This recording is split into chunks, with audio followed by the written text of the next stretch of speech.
വെള്ളം പോലത്തെ വറുത്തരച്ച കടലക്കറി ഉണ്ടാക്കുന്നതിന് നോക്കാം. സാധാരണ നമ്മൾ റെസ്റ്റോറൻറ്റിലേക്ക് പോയിട്ട് വറുത്തരച്ച കടലക്കറി കഴിക്കുമ്പോൾ ആ കടലയുടെ ഉള്ളിലേക്ക് നന്നായിട്ട് മസാലയും പിടിച്ചിട്ടുണ്ടാവും. ആ കറി കാണാനാണെങ്കിലും നല്ല ഭംഗിയുണ്ടാവും, കഴിക്കാനാണെങ്കിലും നല്ല ടേസ്റ്റ് ഉണ്ടാവും. പക്ഷെ ചിലപ്പോൾ നമ്മൾ വീട്ടിൽ വന്നിട്ട് അതേപോലെ കറി ഉണ്ടാക്കുമ്പോൾ ഈ കടലയുടെ ഉള്ളിലൊന്നും ഒട്ടും മസാലയൊന്നും പിടിക്കുകയൊന്നുമില്ല. ഈ കറിയുടെ ഗ്രേവി കയറിയാലും വെള്ളം പോലെ ഇരിക്കുകയും ചെയ്യും. പിന്നെ കറി കാണാനാണെങ്കിലും അത്രയ്ക്ക് ഒരു ഭംഗിയൊന്നും ഉണ്ടാവില്ല. അപ്പോൾ ഇന്ന് നമുക്ക് അതേപോലത്തെ കറി ഉണ്ടാക്കുന്നതിന് നോക്കാം. പിന്നെ ഈ കറി കഞ്ഞിയുടെ കൂടെ, അപ്പത്തിൻ്റെ കൂടെ, ചപ്പാത്തിയുടെ കൂടെ, അതേപോലെ തന്നെ പുട്ടിൻ്റെ കൂടെ കഴിക്കാനായിരിക്കും എല്ലാവർക്കും കുറച്ചും കൂടി കൂടുതൽ ഇഷ്ടമുണ്ടാവുക. റവ ഉപ്മാവിൻ്റെ കൂടെ കഴിച്ചാലും നല്ല ടേസ്റ്റ് ആയിരിക്കും. അപ്പോൾ നമുക്ക് നോക്കാം ഇതിനെ റെഡിയാക്കുന്നത്.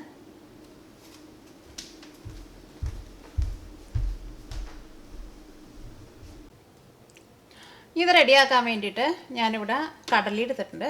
ഈ കടല ഞാനിവിടെ വെള്ളത്തിലിട്ടിട്ട് കുതിർത്തിയിട്ടാണ് എടുത്തേക്കുന്നത്. ഇത് ഒരു 7 അല്ലെങ്കിൽ ഒരു 8 മണിക്കൂർ വെള്ളത്തിലിട്ടിട്ട് കുതിർത്തണം. എന്നാൽ മാത്രമേ കടല നല്ല സോഫ്റ്റായിട്ട് വരുള്ളൂ. അത് കടല വെള്ളത്തിലിട്ടിട്ട് കുതിർത്താണ്ട് നിങ്ങൾ കടല വേവിച്ചിട്ട് എടുക്കരുത്. അപ്പോൾ അത് കടലയുടെ ഉള്ളൊന്നും ഒട്ടും സോഫ്റ്റായിട്ട് ഇരിക്കില്ല. ഞാനിവിടെ കടല ഇതേപോലത്തെ ചില്ലിൻ്റെ ഗ്ലാസ്സിൽ ഒരു ഗ്ലാസ് കടലിന് എടുത്തേക്കുന്നത്. അല്ലെങ്കിൽ 250 ml മെഷറിംഗ് കപ്പിൽ ഒരു കപ്പ് ഇടുക. ഇപ്പം നിങ്ങൾ ഗ്രാമിലാണ് എടുക്കണതെന്ന് വെച്ചിട്ടുണ്ടെങ്കിൽ 200 ഗ്രാം കടല ഇടുക. ഇതേപോലെ ഇങ്ങനെ വെള്ളത്തിലിട്ടിട്ട് കുതിർത്തിയിട്ടിടുക. ഇത് നീക്കി വയ്ക്കാം. പിന്നെ ഇതിലേക്ക് ഞാനിവിടെ ഇതേപോലത്തെ ഒരു 4 സവോള എടുത്തിട്ടുണ്ട്. ഇത് ചെറിയ സവോളയാണല്ലോ. അപ്പോൾ നിങ്ങൾ എടുക്കുമ്പോൾ മീഡിയം സവോളയാണെങ്കിൽ ഒരു 2 സവോള ഇടുക. ഇതേപോലെ ഇങ്ങനെ കറി വയ്ക്കുമ്പോൾ കുറച്ച് സവോള കൂടുതൽ വേണം. പിന്നെ ഒരു 10 വലിയ വെളുത്തുള്ളി എടുത്തിട്ടുണ്ട്. ഇതേപോലത്തെ ഒരു വലിയ കഷ്ണം ഇഞ്ചി എടുത്തിട്ടുണ്ട്. പിന്നെ കറിയിലേക്ക് കറിവേപ്പിലയും വേണം. ഈ സവോള ഒന്ന് സ്ലൈസ് ചെയ്തിട്ട് എടുക്കണം. ഇഞ്ചിയും വെളുത്തുള്ളിയും ഞാനിവിടെ ചതച്ചിട്ടാണ് ചേർക്കണത്. പിന്നെ ഈ കടല നമ്മൾ വേവിച്ചിട്ട് എടുക്കുമ്പോൾ അതിൻ്റെ കൂടെ ഞാനിവിടെ ഒരു വലിയൊരു പിടി തേങ്ങക്കൊത്ത് എടുത്തിട്ടുണ്ട്. ഞാനിവിടെ ഇങ്ങനെ കനം കുറച്ചിട്ട് ഇങ്ങനെ നീളത്തിൽ കട്ട് ചെയ്തിട്ട് എടുത്തിട്ടുണ്ട്. തേങ്ങ വറുത്തിട്ട് അരച്ചാണ് നമ്മൾ ഈ കറി റെഡിയാക്കാൻ വേണ്ടിയിട്ട് പോണത്. അപ്പോൾ അതിന് വേണ്ടിയിട്ട് ഞാനിവിടെ തേങ്ങ എടുത്തിട്ടുണ്ട്. ഞാനിവിടെ ഒരു തേങ്ങയുടെ 1/4 ഭാഗമാണ് എടുത്തേക്കുന്നത്. അത് പിടിക്കണക്ക് ഞാനത് ഇത് വറുക്കാൻ വേണ്ടിയിട്ട് എടുക്കുമ്പോൾ അത് എന്തോരം പിടിയുണ്ടെന്നുള്ളത് പറയാം. പിന്നെ മല്ലി വേണം. മല്ലിയുടെ പൊടിയായിട്ട് ചേർക്കരുത്, ഇതേപോലെ മുഴുവനായിട്ടുള്ള മല്ലി ചേർക്കുക.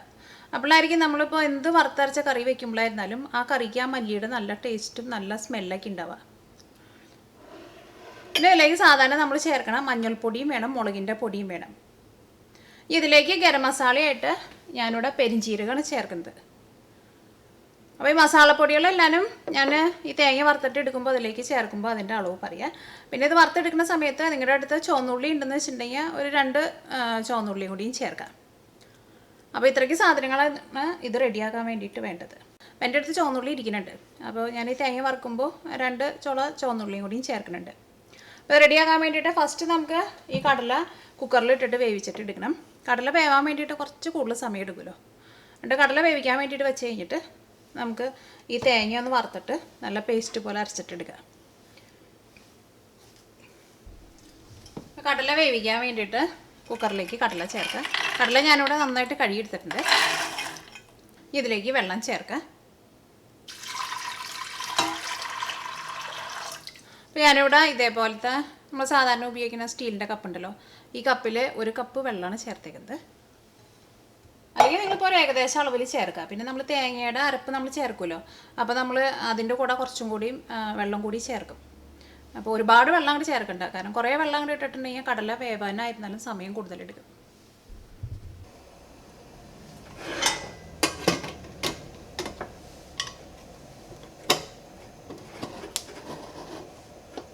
ഈ കുക്കർ ഞാൻ നാട്ടിൽ നിന്ന് കൊടുത്തു കഴിഞ്ഞപ്പോൾ ഇത് അടയാൻ വേണ്ടിയിട്ട് കുറച്ച് പാടാണ്. ഇതിൻ്റെ മുകളിലൊന്ന് പ്രസ് ചെയ്തിട്ട് കൊടുക്കണം. ഈ കടല വേവാൻ വേണ്ടിയിട്ട് ഈ കുക്കറിൽ നിന്ന് ഒരു വിസിൽ വന്നു കഴിഞ്ഞ് കഴിയുമ്പോൾ പിന്നെ കുക്കറിൻ്റെ ഉള്ളിൽ നിന്ന് ആവി പോവാത്ത തരത്തിൽ തീ കുറച്ചിട്ട് ഒരു അരമണിക്കൂർ വയ്ക്കുക. കാരണം കടല വേവാൻ വേണ്ടിയിട്ട് കുറച്ചധികം സമയം എടുക്കും. ഈ തേങ്ങ വറുത്തെടുക്കാൻ വേണ്ടിയിട്ട് ഒരു പാൻ വെച്ചിട്ട് ചൂടാക്കുക. ഇപ്പോൾ തേങ്ങ വറുത്തെടുക്കാനുള്ള പാൻ നന്നായിട്ട് ചൂടായിട്ടുണ്ട്. ഇതിലേക്ക് മുഴുവനായിട്ടുള്ള മല്ലി ചേർക്കാം. ഞാനിവിടെ ടേബിൾ സ്പൂണിലാണ് ചേർക്കുന്നത്.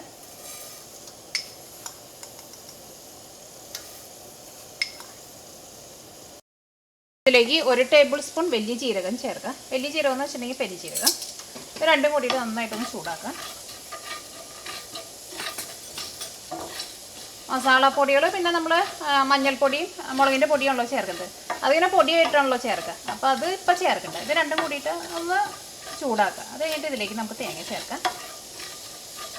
ഇപ്പോൾ മല്ലി നന്നായിട്ട് ചൂടായിട്ടുണ്ട്. നല്ലൊരു സ്മെല്ല് വരുന്നുണ്ട്. മല്ലിയുടെ കളർ അങ്ങോട്ട് ഒരുപാട് മാറാൻ വേണ്ടിയിട്ട് നിൽക്കണ്ട. ഇതിലേക്ക് തേങ്ങ ചേർക്കാം. ഞാനിവിടെ ഇതേപോലെ എല്ലാ വിരലും കൂട്ടിയിട്ട് ഇങ്ങനെയാണ് ചേർക്കുന്നത്. ഈ തേങ്ങയ്ക്ക് ചേർക്കുന്ന സമയത്തൊക്കെ ആയിരുന്നാലും നിങ്ങൾ തീ നന്നായിട്ട് കുറച്ച് വയ്ക്കുക.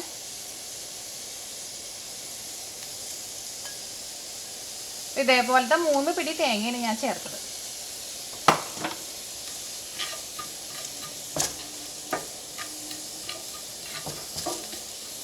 ഈ തേങ്ങ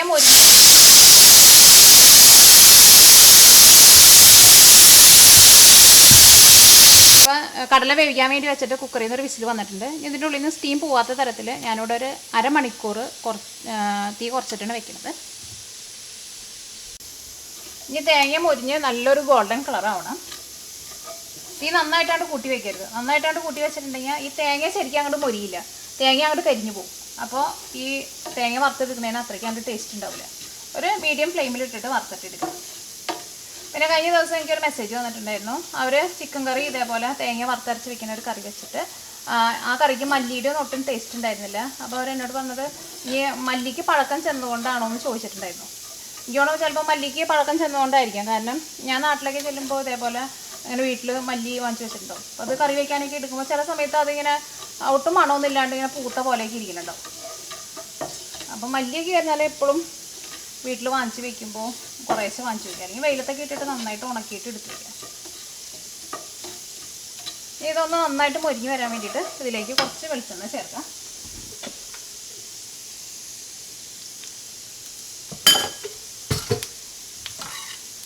ഞാനിവിടെ ഒരു ചുവന്നുള്ളി എടുത്ത് വെച്ചിട്ടുണ്ട്. ഇത് കുറച്ച് വലിയ ചുവന്നുള്ളിയാണ്. ഈ ചുവന്നുള്ളി നല്ല കനം കുറച്ചിട്ട് ഇതിൻ്റെ കൂടെ ചേർക്കാം. ഇതും ഈ വെളിച്ചെണ്ണയുടെ കൂടെ കിടന്നിട്ടാണ് മൊരിയണം. ഇങ്ങനെയൊക്കെ ചെയ്യുന്ന സമയത്ത് നിങ്ങൾ തീ നന്നായിട്ട് കുറച്ച് വയ്ക്കുക, അല്ലെങ്കിൽ തേങ്ങയൊക്കെ പെട്ടെന്ന് കരിഞ്ഞു പോകും.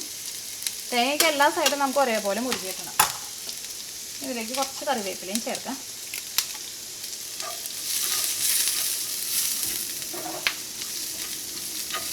അപ്പം ഞാനിവിടെ ഒരു ലോ ഫ്ലെയിമിലാണ് ഇട്ടേക്കുന്നത്. ഇപ്പോൾ നല്ലൊരു മണമൊക്കെ വന്നു തുടങ്ങിയിട്ടുണ്ട്.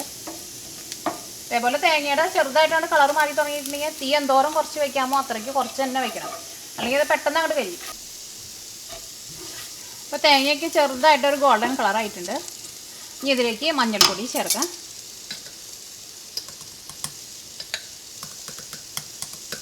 ഞാൻ അതിലേക്ക് ഒരു 3/4 ടേബിൾ സ്പൂൺ മഞ്ഞൾപ്പൊടിയാണ് ചേർക്കുന്നത്. ഇനി മഞ്ഞൾപ്പൊടി ഇതിനകത്ത് കിടന്നിട്ട് നന്നായിട്ട് മൊരിയണം. തീ നന്നായിട്ട് കുറച്ച് തന്നെ വയ്ക്കാം. അപ്പോൾ അത് മഞ്ഞൾപ്പൊടി മൊരിയാൻ ആവശ്യത്തിനുള്ള ഓയിലില്ല. അപ്പോൾ ഞാൻ അതിലേക്ക് കുറച്ചും കൂടി ഓയിൽ ചേർക്കുന്നത്. ഞാൻ അതിലേക്ക് വെളിച്ചെണ്ണയാണ് ചേർക്കുന്നത്. അപ്പോൾ ഇതേപോലെ കറികളൊക്കെ ഉണ്ടാക്കുമ്പോൾ നിങ്ങളുടെ അടുത്ത് വെളിച്ചെണ്ണ ഉണ്ടെന്ന് വെച്ചിട്ടുണ്ടെങ്കിൽ വെളിച്ചെണ്ണയിൽ തന്നെ ചെയ്യാം.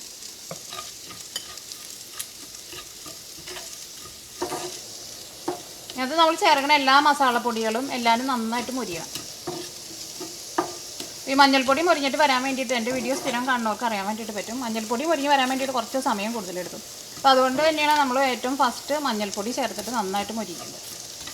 ഈ മഞ്ഞൾപ്പൊടി നന്നായിട്ട് മൊരിഞ്ഞ് കഴിഞ്ഞ് കഴിയുമ്പോൾ ഇതിലേക്ക് മുളകിൻ്റെ പൊടി ചേർക്കും.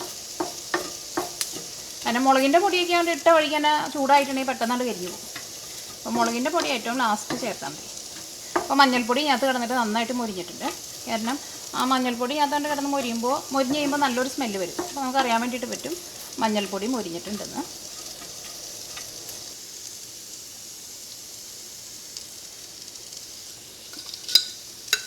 അപ്പോൾ ഞാനിതിലേക്ക് 2 ടേബിൾ സ്പൂൺ മുളകിൻ്റെ പൊടിയാണ് ചേർത്തത്. അല്ലെങ്കിൽ മുളകിൻ്റെ പൊടി നിങ്ങളുടെ എരിവിനനുസരിച്ചിട്ട് ചേർക്കുക. കാരണം പല മുളകിനും പല എരിവായിരിക്കും.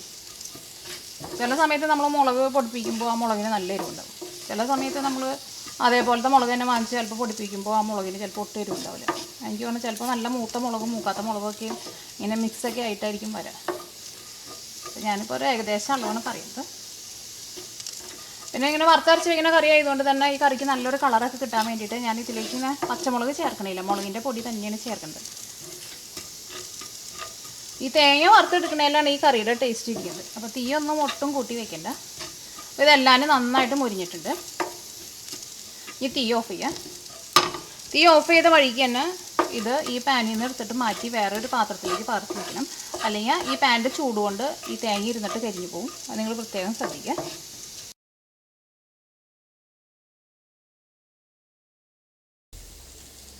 ഇത് ചെറുതായിട്ടൊന്ന് ചൂടാറി കഴിഞ്ഞ് കഴിയുമ്പോൾ ഇത് നല്ല പേസ്റ്റ് പോലെ അരച്ചിട്ടെടുക്കണം. തേങ്ങ അരച്ചിട്ടെടുക്കുമ്പോൾ ഒരു സമയത്ത് നല്ല ചൂടോട് കൂടിയിട്ട് അരച്ചിട്ടെടുക്കരുത്.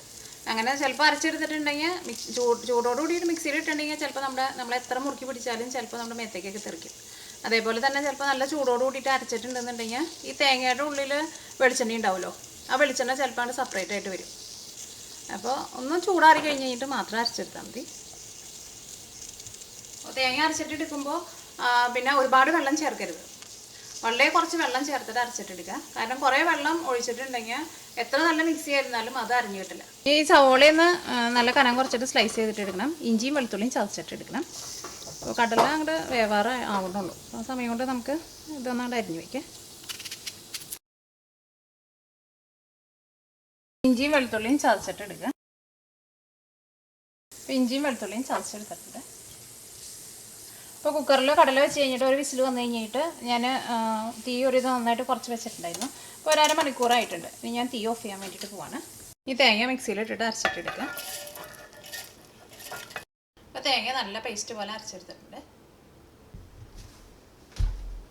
ഇപ്പോൾ കുക്കറിൻ്റെ ഉള്ളിൽ നിന്ന് സ്റ്റീം നന്നായിട്ട് പോയിട്ടുണ്ട്. കുക്കർ തുറക്കുക.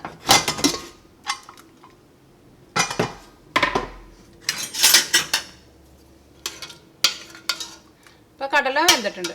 ഇനി നമ്മൾ മസാലയിൽ ഇട്ടിട്ട് ഒന്നും കൂടി നന്നായിട്ട് കുറച്ച് കൂടുതൽ നേരം വേവിക്കും. കടല ഇതേപോലെ വെന്ത് നല്ല സോഫ്റ്റായിട്ട് വന്നിട്ടുണ്ട്. ഇത് കറിയാക്കാൻ വേണ്ടിയിട്ട് ഒരു പാൻ വെച്ചിട്ട് ചൂടാക്കാം. ഇതിലേക്ക് വെളിച്ചെണ്ണ ചേർക്കാം. നിങ്ങളുടെ അടുത്ത് വെളിച്ചെണ്ണ ഉണ്ടെന്ന് വെച്ചിട്ടുണ്ടെങ്കിൽ വെളിച്ചെണ്ണ തന്നെ ചേർക്കാം.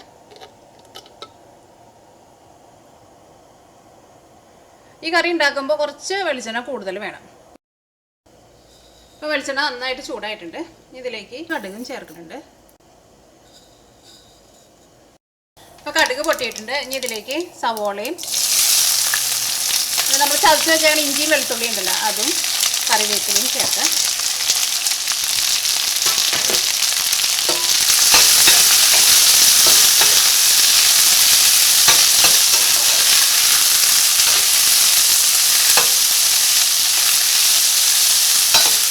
ഈ സവോളയ്ക്ക് മുരിഞ്ഞ് നല്ലൊരു ഗോൾഡൻ കളറാവണം. മടുത്തൻ്റെ സ്പൂൺ എടുക്കും.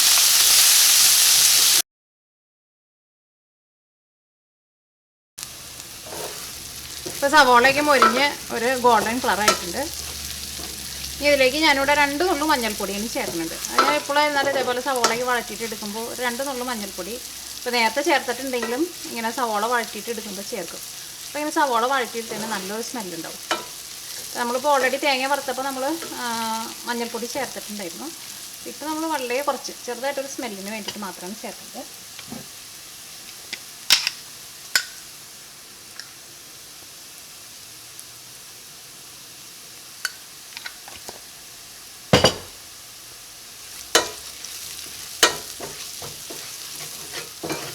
മഞ്ഞൾപ്പൊടി അങ്ങോട്ട് ചേർത്ത് കഴിയുമ്പോൾ നിങ്ങൾക്ക് ആ സ്മെല്ലിൻ്റെ വ്യത്യാസം അറിയാൻ വേണ്ടിയിട്ട് പറ്റും. മഞ്ഞൾപ്പൊടിയും കൂടിയിട്ട് അങ്ങോട്ട് മുരിയുമ്പോൾ ഈ സവോളയ്ക്കൊക്കെ ശരിക്കും നല്ല സ്മെല്ലുണ്ടാവും. ഇതെല്ലാം നന്നായിട്ട് മുരിഞ്ഞിട്ടുണ്ട്. ഇതിലേക്ക് നമുക്ക് തേങ്ങക്കൊത്ത് ചേർക്കാം.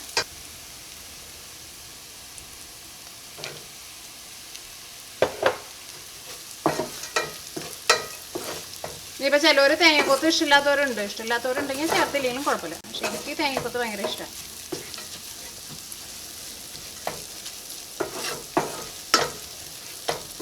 ഇതിലേക്ക് നമ്മൾ അരച്ച് വെച്ചേക്കുന്ന തേങ്ങയുടെ അരപ്പുണ്ടല്ലോ, അരപ്പും ചേർക്കാം.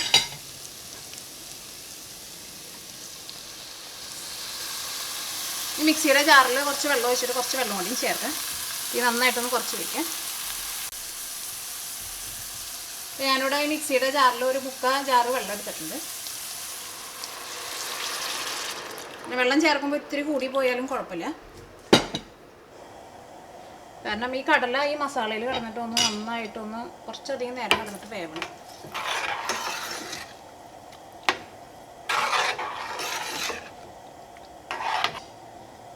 ഇതിലേക്ക് നമ്മൾ വേവിച്ച് വെച്ചേക്കണ കടല ചേർക്കാം. ഈ കടലയിലായിരുന്നാലും അത്യാവശ്യം നന്നായിട്ട് വെള്ളമുണ്ട്.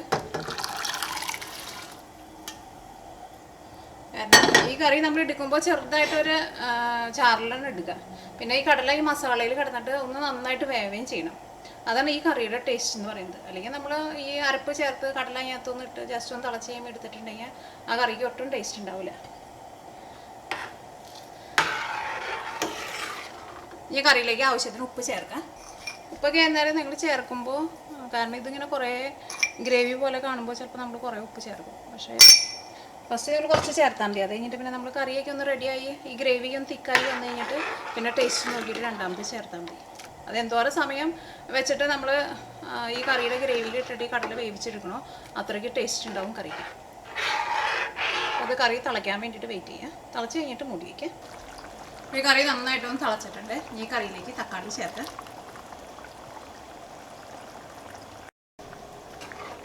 ഈ തീ നന്നായിട്ട് കൂട്ടി വയ്ക്കേണ്ട. കറി നന്നായിട്ട് തിളച്ച് കഴിയുമ്പോൾ പിന്നെ ഒരു മീഡിയം ഫ്ലെയിമിൽ വെച്ചിട്ട് മൂടി വയ്ക്കുക. എന്നിട്ട് ഇങ്ങനെ ഒരു ചെറിയ തീയിൽ കിടന്നിട്ട് ഈ കറിയുടെ ഗ്രേവി ഇങ്ങനെ ചെറുതായിട്ടൊന്ന് തിക്കായിട്ട് വരണം. എന്നാൽ മാത്രമേ കടലയുടെ ഉള്ളിലേക്ക് മസാല നന്നായിട്ട് പിടിക്കുകയും ചെയ്യുള്ളൂ. പിന്നെ ഈ നമ്മൾ ഈ അരപ്പ് ചേർത്തിട്ടുണ്ടല്ലോ, ഈ അരപ്പൊക്കെയും ഈ കടലയുടെ കൂടെ കിടന്നിട്ട് അങ്ങോട്ട് വെന്ത് അവസാനമൊക്കെയും ഒരിതും തിക്കായി കഴിഞ്ഞ് കഴിയുമ്പോൾ അതിനകത്ത് ഈ ഓയിലൊക്കെയും ഒരിത് നന്നായിട്ടൊന്ന് തെളിഞ്ഞ് വരികയും ചെയ്യും. അപ്പോൾ കറി മൂടി വയ്ക്കാം.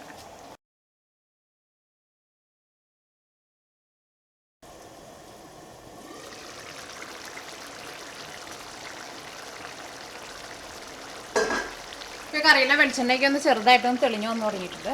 അത് നമ്മൾ എന്തോരം സമയം മൂടി വയ്ക്കണോ അതനുസരിച്ചിട്ട് ആ കറിയുടെ വെളിച്ചെണ്ണയ്ക്ക് ഒന്ന് തെളിഞ്ഞിട്ട് വരും. ഈ കറിയിലേക്ക് ഞാനിവിടെ കുറച്ച് കറിവേപ്പില ചേർക്കുന്നുണ്ട്. 1 ടേബിൾ സ്പൂൺ വെളിച്ചെണ്ണയും ചേർക്കാം. അപ്പോൾ കറിക്ക് വെളിച്ചെണ്ണയുടെ നല്ലൊരു സ്മെല്ലുണ്ടാവും.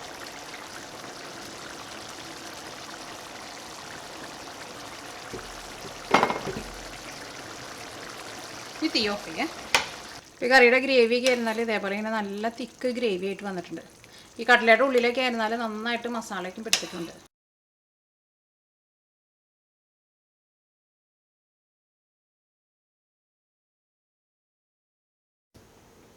ഇപ്പോൾ വറുത്തരച്ച കടലക്കറി റെഡി ആയിട്ടുണ്ട്. ഈ കറി കാണുമ്പോൾ തന്നെ അറിയാലോ, ഈ കറിയുടെ ഗ്രേവിക്ക് നല്ല തിക്കായിട്ടിരിക്കും. അപ്പോൾ അതുകൊണ്ട് തന്നെ ഈ കറി നമ്മൾ പുട്ട് കൂട്ടിയിട്ട് പുട്ടിൻ്റെ കൂടെ മിക്സ് ചെയ്തിട്ട് കഴിച്ചിട്ടുണ്ടെങ്കിൽ നല്ല അടിപൊളി ടേസ്റ്റ് ആയിരിക്കും. പിന്നെ കറി റെഡിയാക്കിയിട്ട് എടുക്കുമ്പോൾ ഞാൻ ആദ്യം പറഞ്ഞ പോലെ തന്നെ പെട്ടെന്ന് അങ്ങോട്ട് റെഡിയാക്കിയിട്ട് എടുക്കാൻ വേണ്ടിയിട്ട് പറ്റില്ല. ഇത് മസാലയിൽ കിടന്നിട്ട് ഇങ്ങനെ ചെറിയ തീയിൽ കിടന്നിട്ട് ഇങ്ങനെ വെന്ത് വരണം. ഞാനിവിടെ ഇത് റെഡിയാക്കിയിട്ട് എടുക്കാൻ വേണ്ടിയിട്ട് ഇപ്പോൾ ഏകദേശം ഒരു 1.5 മണിക്കൂറിൻ്റെ അടുത്തെടുത്തിട്ടുണ്ട്. കാരണം ഞാൻ തീ നന്നായിട്ട് കുറച്ചിട്ടാണ് വെച്ചിട്ടുണ്ടായിരുന്നത്. പക്ഷേ നമ്മൾ കറി റെഡി ആവണവരെ എപ്പോഴും ഇതിൻ്റെ കൂടെ അങ്ങനെ ഇരിക്കേണ്ട ആവശ്യമില്ല. ഈ കറി തീ കുറച്ചിട്ടാണ്ട് മൂടി വെച്ചിട്ട് പിന്നെ ഇടയ്ക്ക് വല്ലപ്പോഴും വന്നിട്ടൊന്ന് ഇളക്കിയിട്ട് കൊടുത്താൽ മതി.